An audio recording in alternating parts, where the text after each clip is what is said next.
don't open a lot of boxes because as an investor, boxes are generally not a good thing to open from an investment standpoint. Most of the time when you open a box, the cards that come out of the box are often less valuable than the box itself. So while I don't do it for investment, I do it for fun. And I've opened up a bunch of boxes with my son. My best hit was a Zion black vinyl gold card that I pulled out of Panini Draft Picks this year, right? It was the first major set that came out with Zion in it. Oh my gosh, that is number to 5. We just hit a Zion Gold Crusade. Got it graded as a PSA 10, just came back as a PSA 10, so super excited to have that one. Now we are talking our second box in. Oh my gosh, that is a beautiful card. This really started for me in 1986, 1987. And then it kind of grew 88, 89. And I remember Upper Deck when that came out. And then of course you had the Griffey cards and all that. Like that was like iconic. And I could hardly afford the Upper Deck cards on my allowance. But I would occasionally get, spring for a pack of Upper Deck cards. Most of the time it was like Donruss that I was buying, or sometimes Topps. I was a big collector back in the late 80s, and I very vividly remember, I was in elementary school, and I very vividly remember that whenever I got allowance each week, the first thing I did would hop on my bike and bike about a mile down the road. We had like a corner drugstore there, and they had, baseball card packs for sale. And I would go in, the second I got my allowance, I would pull packs off the shelf and pay for them, and my entire allowance would be gone, within minutes of getting it, because I was buying packs of baseball cards.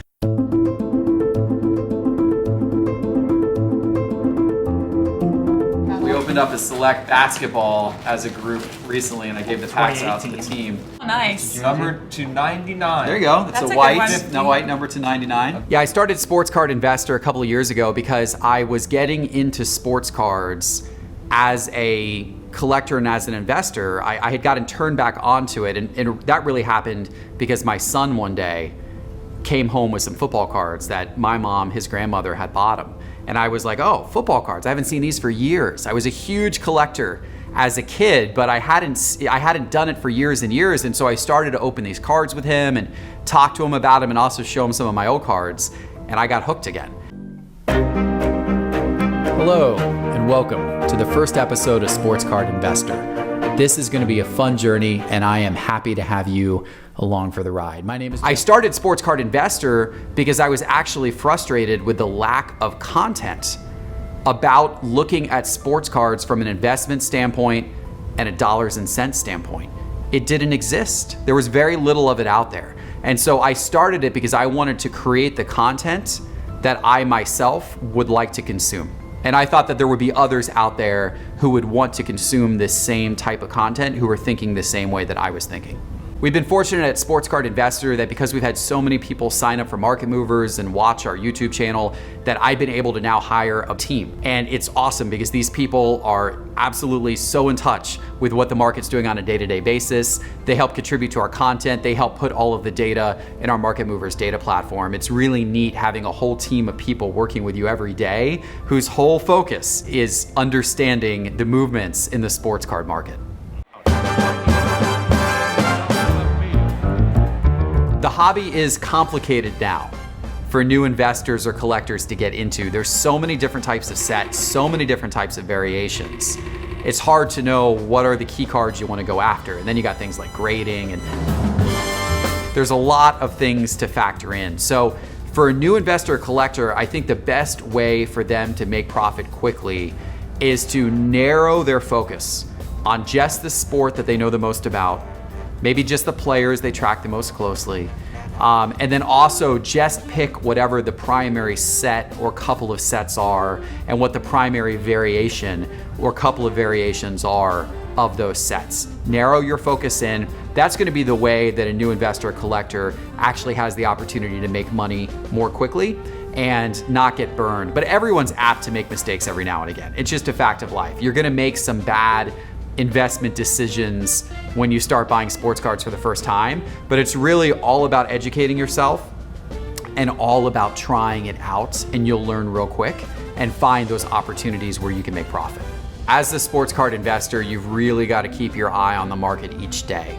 And that's why we built Market Movers, to make it really easy for people to go in and understand what the sports card market is doing each day. We've even added features like price alerts. Market Movers will actually send you an email and let you know how cards have changed in value over the last 24 hours. If you're looking for long-term investments, vintage is safer because the players are proven. The players have, obviously they've already retired and they're in the Hall of Fame, right? So there's very little that could happen to that person that would cause their cards to just all of a sudden, start to go down significantly. So it's a safer investment. If you're into the rush and the thrill of watching the daily price movements and trying to find the next guy before he gets hot in the hobby and get on the early part of a trend, then you're gonna wanna go modern. The rookies and the prospects, those are the guys who are gonna have the most price volatility and have the most opportunity to shoot straight up. But they're also the highest risk.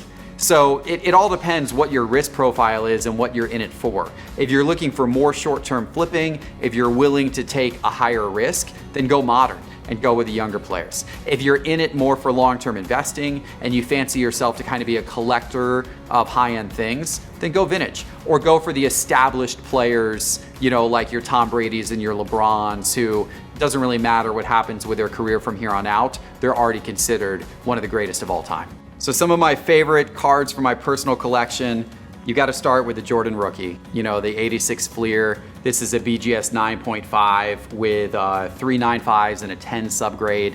So an awesome condition Fleer Michael Jordan, extremely rare card. Of course, you got to have the LeBron cards if you're a collector. So I've been buying a lot of these. I've had a lot of these for a while and they've gone up incredibly in value. His 2003 Topps Chrome cards, obviously these are just kind of centerpieces of a collection if you're collecting modern basketball cards. I've got his Rookies and Stars Chrome card as well. And I've also been picking up some of his first cards in his Lakers jerseys, like his Prism from this year in silver as well.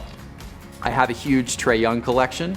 Being here in Atlanta, I like Trae Young both as a collector and as an investor.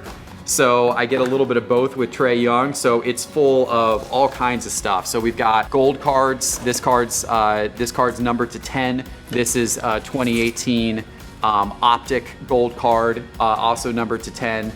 That's his National Treasures RPA. His iconic National Treasures rookie card, numbered to 99.